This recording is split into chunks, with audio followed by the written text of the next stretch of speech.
இமயக்குருவின் இதய சீடன். எழுச்சிக்கு தயார் செய்தல்.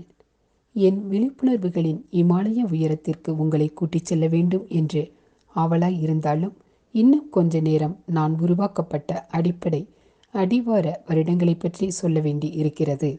என் எழுச்சிக்கான ஏற்பாடுகள் நடந்து கொண்டிருந்ததால் அவையெல்லாம் முக்கியமான வருடங்கள். மாடல் உயர்நிலைப் பள்ளி கேளிக்கைகளுடன் கல்வி என்ற அற்புதமான அனுபவத்தை கொடுத்தது.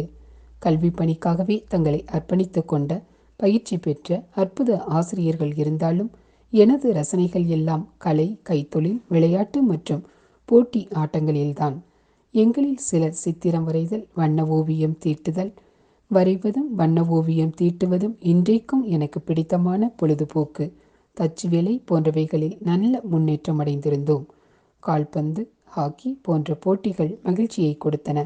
மணல் வெளியில் கபடி விளையாடினோம். களரி மற்றும் ஜிஜுட்சு சண்டை முறைகளில் தேர்ச்சி பெற்று இருந்த தந்தையிடம் இருந்து நான் கற்றுக்கொண்ட சண்டை போடும் புத்திகளை என் நண்பர்களுக்கு செய்து காட்டுவதாக பள்ளிக்காலம் சென்றது. சரியான திறமையோடு அந்த முறைகளை உபயோகித்தால் எதிரி உங்களை விட 2 மடங்கு இருந்தாலும், சினமும் அகங்காரமும் கொண்டு சண்டை போட வந்தாலும் அவரை தள்ளி செயல் இழக்க செய்ய முடியும். எனது சண்டை போடும் திறமைகளினாலும் சீண்டும் வல்லவர்களிடம் இருந்து இளைத்தவர்களை இயற்கையாகவே காப்பாற்றும் குணத்தாலும் மற்றவர்களுக்கு சின்ன சின்ன உதவி மற்றும் பாதுகாப்பு அளிக்கவும் ஒரு சிறிய குழு என்னை சுற்றி வளர்ந்து கொண்டே இருந்தது.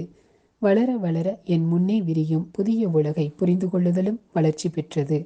பழைய கட்டுரை கதைகளும் வேறுபாடற்ற ஒரே மாதிரியான கருத்துக்களும் ஒதுக்கப்பட்டன. உதாரணமாக, யாருக்கெல்லாம் வீடு பள்ளிக்கு பக்கத்தில் இருந்ததோ அவர்களைத் தவிர மற்றவர்கள் எல்லாம் உணவு அருந்தும் போது அறையில் ஒன்றாகத்தான் உட்காருவோம். பல ஆண்டுகளுக்கு முன் உபயோகிக்கப்பட்ட பிறகு கைவிடப்பட்ட அந்த பாழடைந்த வகுப்பு அறைகளில் தேள்கள், பூரான்கள் மற்றும் கம்பளிப்பூச்சிகள் போன்றவை இருந்தன. சுவர்களில் பல இடங்களில் பெரிய வெடிப்புகளும் சிமெண்ட் தரைகள் அங்கும் இங்குமாக பாழடைந்தும் இருக்கும். தண்ணீர் குழாயில் மட்டும் வெளியே ஒரு மூலையில் இருந்தது. அங்கு உணவு உண்பது என்பது ஒரு துணிகர சம்பவம். அங்கே மேற்பார்வை செய்ய ஆசிரியரும் கிடையாது. வீட்டில் இருந்து அலுமினிய டப்பாவில் உணவு எடுத்து வருவோம். அன்னை டப்பாவில் எவ்வளவு வைக்க முடியுமோ அவ்வளவு மூளை மசாலா, ஈரால் வறுவல், மீன் வறுவல், ஆம்லெட் என்று பல வகை உணவு வகைகளை வைத்து அடைத்திருப்பார்கள். நிறைந்த புரதச்சத்து கிடைத்து நான் சக்தி உள்ளவனாகவும் அறிவுள்ளவனாகவும் ஆவதற்கு அவர்கள் மேற்கொண்ட முயற்சி அது. ஒருவருக்கு சரியான போசாக்கு தேவையென்றால் அவர்கள் மட்டனையும் மீனையும் தான் சாப்பிட வேண்டும் என்பது அன்னையின் நம்பிக்கை. எனது பல நண்பர்கள் பாலக்காட்டு தமிழ் பிராமணர்களாக இருந்தனர். அவர்கள் புத்திசாலிகளாக, திறமையானவர்களாக இருந்தனர். இந்த பிராமணர்கள் தான் பல தலைமுறைகளுக்கு அரசாங்கத்தில் அறிவு புலமை வாய்ந்த பல முக்கிய நிர்வாக மற்றும் பண்பாட்டு துறைகளில் முக்கிய பதவிகள் வகித்து வந்தனர். தாங்கள் வசிக்க வந்த கேரளாவுடன் தங்களது பண்பாட்டினை இணைத்து கொண்டதில் அவர்களின் தாய்மொழியான தமிழில் கூட மலையாள உச்சரிப்பு வர ஆரம்பித்து விட்டது. முனைப்புடன் தங்களை மலையாளிகள் என்று பிரகடனப்படுத்திக் கொள்வதில் கர்வமும் கொண்டார்கள். எனது நண்பர்களான சங்கர நாராயணன், அனந்த நாராயணன், விஸ்வநாத ஐயர், வெங்கடேஷ், கிருஷ்ணமணி மற்றும் சில நண்பர்கள் என்னை தங்களது குழுவில் ஒருவனாகவே ஏற்றுக்கொண்டார்கள். உணவு நேரத்தில் எங்களது சிற்றுண்டி டப்பாவுடன் ஒன்றாக உட்கார்ந்து கொண்டு கதைகள் பேசிக்கொண்டு வேடிக்கையும் விளையாட்டுமாக சாப்பிட்டு முடிப்போம். அவ்வப்பொழுது யாராவது எனது டப்பாவிலிருந்து வரும் மசாலாக்களின் வாசனையால் கவரப்பட்டு எட்டி பார்ப்பார்கள். என்ன உணவு என்று சொன்னவுடன் திகிலுடன் பின்னால் சென்று விடுவார்கள். ஆனால் அவர்களின் நல்ல நட்பினை பாராட்டியே ஆக வேண்டும். ஏனென்றால் அவர்கள் என்னுடைய உணவு பழக்கத்திற்கு எந்தவிதமான எதிர்ப்பையும் காட்டவில்லை. நாங்கள் அனைவரும் நெருக்கமான நட்புடன் இருந்ததால் என்னுடன் தொடர்ந்து அமர்ந்து அவர்களது எளிமையான உணவை உண்டு வந்தார்கள். அவர்களது உணவு என்ன என்பதைக் கண்டு ஆச்சரியப்பட்டேன்.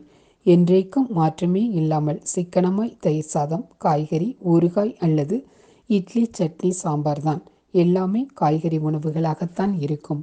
எளிமையான காய்கறி உணவு சாப்பிட்டு அரையாண்டு மற்றும் இறுதியாண்டு பரீட்சைகளில் அவர்கள்தான் கணக்கிலும் விஞ்ஞானத்திலும் அதிகமாக மதிப்பெண்கள் எடுப்பார்கள். ஆனால் நானும் இன்னொரு நண்பனான சித்திக்கும் மிகவும் கஷ்டப்பட்டு தேர்ச்சி மதிப்பெண்கள் வாங்கி தேறுவோம்.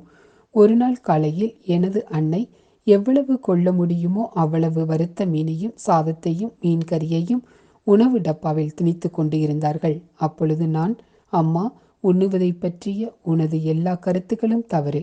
உனது மீனும் மட்டனும் எந்த அளவு மூளையின் சக்தியை அதிகப்படுத்துமோ அதே அளவு தயிர் சாதமும் ஊறுகாயும் மூளையின் சக்தியை அதிகப்படுத்துகிறது என்றேன். அம்மா நான் சொன்னதை கொஞ்சம் கூட ஒப்புக்கொள்ளவில்லை. நான் மேலும் அதை பற்றி விவாதித்த பொழுது அவர், எங்களது மூதாதையர்கள் அசைவத்தை சாப்பிட்டதால் பலம் பொருந்தியவர்களாக இருந்தார்கள் என்று கூறினார். நான் அதை ஒப்புக்கொள்ளவில்லை. அப்போதிலிருந்து எனது உணவு முறைகள் மிகுந்த மாற்றத்திற்கு உள்ளாகியது. சரியான உணவு சத்து அவசியம்தான், ஆனால் சைவ உணவுகளே அதை தந்துவிடும் என்று நம்புகிறேன். நீங்கள் விருப்பப்பட்டால் அசைவத்தை உண்ணலாம். மனித உடல் அது இல்லாமல் வாழ முடியாது என்று சொல்வதெல்லாம் அபத்தம். எனது வாழ்க்கையை பாதித்த சில ஆசிரியர்களை பற்றியும் சொல்லியாக வேண்டும். அதில் முதலாவதாக இருப்பவர் டைகர் குட்டன் பிள்ளை. தலைமை ஆசிரியர். ஒழுக்கத்தை போதித்த அவர், அடிக்காத குழந்தை உருப்படாமல் போய்விடும் என்ற கருத்தையே அதிகமாக ஆதரித்தார். ஆக்ஸ்போர்டில் பயிற்சி பெற்று வந்திருந்த ஆசிரியர் ஜார்ஜ் ஆங்கில மொழியின் நுணுக்கங்களை எங்களுக்கு நன்றாக புரிய வைத்தார். ஹரிஹரன் ஐயா விஞ்ஞான ஆசிரியராக இருந்தாலும் ஆங்கில இலக்கியமான கானன் டாயிலின் பேஸ்கர் வெல்லியின் வேட்டை நாய் என்ற கதையை வர்ணித்து கூறிய விதம் இன்றும் எனது நினைவில் இருக்கின்றது. கோபாலகிருஷ்ண ஐயர் கணக்கு ஏறாத எனது மண்டையில் கூட எப்படியோ கணிதத்தை ஏற்றியவர். டாஜான் தாமோதரன் பிள்ளை உயிரியல் ஆசிரியர். மனித உயிர் ஒற்றை உயிரணுவில் இருந்துதான் ஆரம்பிக்கிறது என்ற உண்மையை கூறி முதலாய் எனது கண்களை திறந்தார். சமூக அறிவியல் மற்றும் தேசிய மாணவர் படையின் தலைமை பொறுப்பில் இருந்த மாதவன் நாயர் எப்பொழுதும் அழுக்கில்லாத மடிப்பு களையாத வெள்ளை வெளிர் ஆடைகளையே அணிந்து வந்ததால் அவருக்கு இஸ்திரி பெட்டி என்று செல்லப்பெயர் வைக்கப்பட்டது. 9வது வகுப்பு ஆசிரியரான நாயகம்தான் தன்னுடைய உறுதியான உள் உணர்வினால் எனது வாழ்க்கை பயணத்தின் முக்கிய பகுதி எப்போதும் உண்மை அல்லது கடவுளை தேடுதலை குறித்தேதான் இருக்கும் என்று முன்கூட்டியே என் எதிர்காலத்தை பற்றி கூறினார். அவர் முதல் நாள் வகுப்பை எடுத்த பொழுதே தன்னை சுருக்கமாக அறிமுகப்படுத்தி கொண்டார். நெற்றியில் விபூதியால் குறுக்கில் 3 கோடுகள் போட்டிருந்த முதல் ஆசிரியர் அவர்தான். தான் சிவனை நம்புவதாகவும் விபூதி சாம்பல் சிவனின் அடையாளமாகும் என்றும் கூறினார். சீக்கிரமே மதங்களை பற்றி பேச்சு திரும்பியது. அவர் ஒவ்வொரு மாணவனையும் எழுப்பி அவன் கடவுளை நம்புகிறானா என்பதை கூற செய்தார். ஒருவரை தவிர எல்லோரும் கடவுளை நம்புவதாக கூறினார்கள். நான் ஒருவன்தான் கடவுளை நம்பவில்லை என்றேன். ஏன் என்று கேட்டார். ஏன் இருக்கிறார் என்று சொல்ல வேண்டும்? கடவுளை நான் பார்த்தது இல்லை. இருக்கிறார் என்பதற்கு எந்த ஆதாரமும் கிடையாது. எனக்கு ஆதாரம் கிடைத்தால் அதற்கு பிறகும் இந்த கருத்தை நம்ப போவதில்லை. ஏனென்றால் உண்மைக்கு ஆதாரம் தேவையில்லை. கொஞ்ச நேர அமைதிக்கு பிறகு எனது வகுப்பு தோழன் ஒருவர் இருந்தார். அவர் கடவுளை நம்பியதில்லை. 30 வருடங்களுக்கு முன் அவர் தலையை மொட்டையடித்து கொண்டு காவி அணிந்து இருப்பதை பார்த்தேன். ராமகிருஷ்ண மடத்தில் துறவியாய் இருக்கின்றார். எனவே நாம் பார்க்கத்தான் போகிறோம். இதுதான் நீ கடவுளை தேடும் படலத்திற்கு ஆரம்பமாகவும் இருக்கலாம். நீ உண்மையை சொன்னதற்கு சந்தோஷப்படுகிறேன். உனது பெயர் என்ன என்று கேட்டார். பெயரை சொன்னதும் குழப்பமாகிவிட்டார். அநேகமாக எனது மதத்தை சேர்ந்த ஒருவர் கடவுள் இல்லை என்று சொல்வதை அவர் எதிர்பார்த்து இருக்க மாட்டார். ஒவ்வொரு நாளும் எனது உள்ளே என்னென்ன நடந்து கொண்டு இருக்கிறது என்பதை அவரிடமாவது சொல்ல ஏங்கினேன். ஆனால் விளக்க முடியாத வகையில் ஏதோ ஒரு சக்தி எனது அனுபவங்களை யாரிடமும் பங்கிட்டுக் கொள்வதை தடுத்தது. திரு குட்டன் ஆச்சாரி சமூகவியலையும் ஓவியக்கலையையும் மற்ற தச்சு வேலையையும் கற்றுத்தந்த மற்றொரு ஆசிரியர். பள்ளி நாடகக் குழுவிற்கு அவர்தான் ஊக்கம் கொடுத்தார். அவரது வழிகாட்டுதலில் மலையாள ஆங்கில நாடகங்கள் தயாரிக்கப்பட்டன. ஆங்கில மொழியை பயிற்றுவிப்பு நாடகமாக ஊடகமாக கொண்டு இருந்த நாங்கள் ஷேக்ஸ்பியரின் வெனிஸ் நகர வியாபாரி நாடகத்தின் நீதிமன்ற காட்சியை நடத்தினோம். அதில் நான் ஆண்டோனியாவாக நடித்தேன். ஷைலாக்காக கெவின் பெர்னாண்டஸ் மிக நன்றாக நடித்தான். அந்த நாடகம் மாநில இளைஞர்கள் திருவிழாவிற்கு தேர்ந்தெடுக்கப்பட்டு பல பரிசுகளை வென்றது. கெவின் பெர்னாண்டஸ் பின்னாளில் போர்ப்படைத்துறை மருத்துவக் கல்லூரியில் சேர்ந்து விமானத்துறை உயர் அதிகாரியாக பதவியில் இருந்து ஓய்வு பெற்றார். எனக்கு நிறைய பள்ளி நண்பர்கள் இருந்தார்கள். அவர்களில் சில நண்பர்களுடன் விசேஷமான நட்புறவு இருந்தது. அதில் ஒருவர் சித்திக், குஜராத்தி மொழி பேசும் மெமான் குடும்பத்தை சேர்ந்தவர். அவரது மூதாதையர்கள் போர்பந்தரில் இருந்தவர்கள். அவரது தந்தை அப்துல்லா இப்ராஹிம் திருவனந்தபுரத்திலேயே சாலை பஜாரில் மொத்த வியாபார துணிக்கடை நடத்தி வந்தார். பழைய வேதாகம ஏற்பாட்டில் வரும் கிறிஸ்துவ தீர்க்கதரிசி போல நீண்ட தாடியுடனும் கண்டிப்பான தோற்றத்துடனும் காட்சியளித்தார். சித்திக் உடல்நலக்குறைவுடன் ஒல்லியாகவும் பலவீனமாகவும் இருந்தான். அந்த வயதிலேயே அவனுக்கு கடுமையான கண் நோய் இருந்தது. ஒரு கண் குருடாக ஆகும் நிலைக்கு வந்துவிட்டது. நான் அவனுக்கு நெருக்கமான நண்பனாக ஆனேன். அடுத்தவர்களை சீண்டும் வலிமையான மாணவர்களிடம் இருந்து அவனை காப்பாற்ற எனது பாதுகாப்பு தேவையாக இருந்தது என்பதை உணர்ந்தேன். அவன் தனது பெற்றோருடன் அக்காவுடனும் வசித்து வந்த வீடு எங்கள் வீட்டிலிருந்து சற்று தூரத்தில்தான் இருந்தது. அவனது வீட்டிற்கு அடிக்கடி சென்றதால் அவனது அன்னையுடன் அன்புடன் பழகினேன்.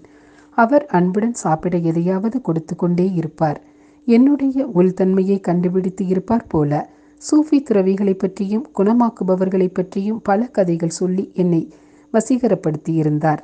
சித்திக் விடுமுறைகளில் அடிக்கடி மும்பைக்கு சென்று வந்தவன். அவன் திரும்பி வருவதற்காக காத்து இருப்பேன்.